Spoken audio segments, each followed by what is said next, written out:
Donc, je vous ai dit que nous avons 7 principes de la comptabilité générale. Donc, le premier principe, c'est le principe de la continuité. C'est quoi le principe de la continuité? C'est que l'entreprise doit établir ses états de synthèse dans une perspective de poursuite de l'activité. C'est-à-dire, ما كنقولوش بانه ما كتكونش l'entreprise عندها une cessation de paiement ولا غاديكلاري فايت وحنا راه غادي نو كنقول بانه عندها واحد la vision comme quoi elle va continuer ses activités donc ces activités donc l'année prochaine, donc les années suivantes.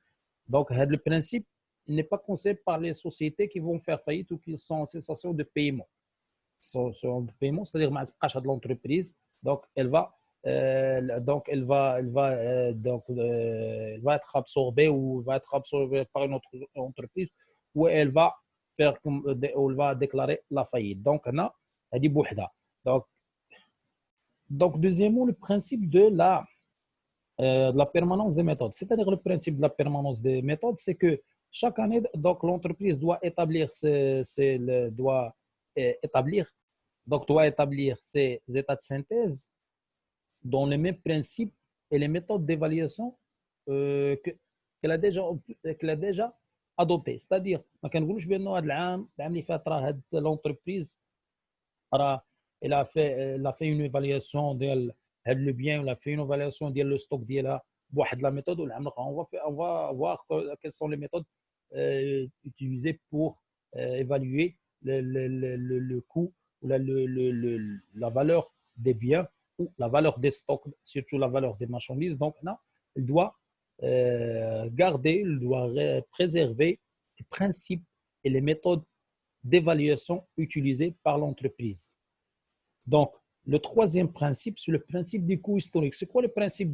Donc, le principe de la valeur du coût historique, c'est que la valeur, ce qu'on appelle la valeur d'entrée, le coût historique, c'est la valeur d'entrée ou la valeur la valeur dont le bien ou les marchandises ont été enregistrées le jour d'acquisition. Donc, mais qui trouve la valeur, le bilan d'IENA, donc reste intangible et inchangeable, quelle que soit l'évolution ultérieure de le bien ou les marchandises. Donc l'entreprise doit garder le coût historique de tous les biens achetés ou comptabilisés au niveau de, c'est-à-dire كيكون عندهم un changement ديال la valeur, ولكن عندنا واحد le moyen ou عندنا واحد les méthodes utilisées pour constater donc soit constater la perte de la valeur d'origine de ce bien. Donc le principe du coût historique, c'est que l'entreprise, les valeurs inscrites au bilan restent intangibles et inchangeables, quelle que soit l'évolution ultérieure de la valeur actuelle de l'élément. Le bien, quand on achète le bien, par exemple, 2015, la valeur d'acquisition 2015, c'est pas celle en 2020.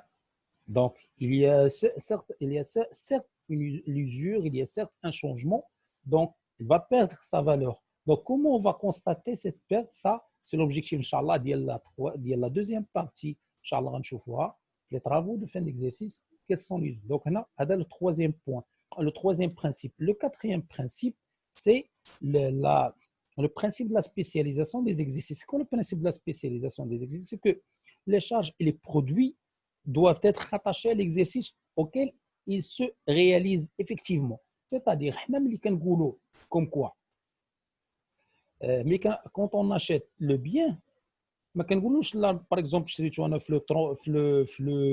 dis n'importe quoi, le 20 12 2019 ما غنقولش بلاتي ما نكونطابيليزي حتى حيت عندي لا بروف كوم كوا je l'ai acheté le 20 12 2019 ما نقولش غنخلي حتى le début ديال le 30 janvier 2020 باش نكونطابيليز. Non, c'est le principe de la spécialisation, c'est que les produits et les charges doivent être attachés à l'exercice auquel ils étaient réalisés ou lesquels ils sont réalisés. Donc, parce qu'il y a, on va voir donc on va voir ça, c'est au niveau de la facturation, parce que chaque produit, chaque produit va être vendu va être justifié la vente par la facturation et même pour les charges donc, vont être justifiées aussi par ce qu'on appelle par le moyen de la facturation. Donc ça, c'est ce qu'on appelle le principe de la spécialisation des exercices. Donc, le principe de prudence, le principe suivant, c'est le principe de prudence. C'est quoi le principe de prudence? C'est que les incertitudes présentes, donc susceptibles d'entraîner un accroissement des charges, sont à prendre en charge, alors que les produits ne sont enregistrés que s'ils sont certains et effectivement acquis. C'est-à-dire, les produits ديالنا donc les produits اللي غنبيعوا ما كنلحقش كنورجستري حتى كيخرج من عندي من لو بيلون من لو ستوك وغيخرج عندي نيت من لو بيلون. مي اللي كتكون في لي شارج الا حسيت عليه غيكون عندي تكون عندي واحد لا بيرت كنكونستاتيها. هذه هي غنشوفها في لي برانسيب في لي طرافو دو فان ديكزيرسيس كتسمى لا بروفيزيون. غنشوفوها لي بروفيزيون غنشوفوهم تما. دونك ce qu'il faut savoir c'est que le principe de prudence c'est que donc les incertitudes qui sont présentes susceptibles d'entraîner un accroissement des charges, donc on doit constater cette charge dès que l'on constate qu'ils vont être réalisés, alors que les produits ne doivent être comptabilisés que s'ils sont réellement acquis, les produits qui sont réellement acquis. OK? Donc, ça, c'est pour le principe. Donc, le principe de clarté. Le principe de clarté, c'est que le sixième principe, c'est que l'entreprise doit organiser sa comptabilité, enregistrer ses comptes et préparer et présenter les états de synthèse conformément au plan comptable, au code général de la normalisation comptable, le CGNC, donc le code général de la normalisation comptable. Aucune compensation, le principe la clarté, aucune compensation n'est utilisée ou n'est autorisée, soit entre donc n'est autorisée soit entre actifs et passifs, soit entre les produits et les charges. Donc on a اللي كنديكلاريو ما كنقولوش بانه الا كانت عندنا ما كنقولوش بانه غنكومبونسيو لي شارج مع لي برودوي ولا لي باسيف مع لاكتيف. دونك هذا هو البرانسيب ديال la clarté, c'est que l'entreprise doit organiser sa comptabilité, enregistrer ses comptes, préparer et présenter les états de synthèse conformément au code général de la normalisation comptable, le CGNC. Donc, aucune compensation. On ne doit pas compenser soit les charges avec les produits et le passif avec l'actif.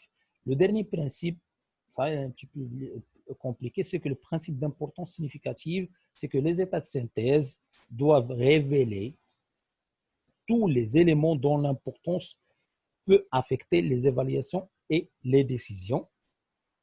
Donc, ce sont les 7 principes de la comptabilité générale. Donc, nous avons vu le principe de la continuité, le principe le principe de la permanence des méthodes, le principe du coût historique, le principe de la spécialisation des exercices, le principe de prudence et le principe de la clarté et le principe d'importance significative. Les 7 principes de la comptabilité générale. Donc, la séance prochaine, nous allons voir, Inch'Allah, le bilan. Donc, on va entamer le bilan. On va voir quels sont les comptes du bilan. Donc, et à la prochaine séance, Inch'Allah.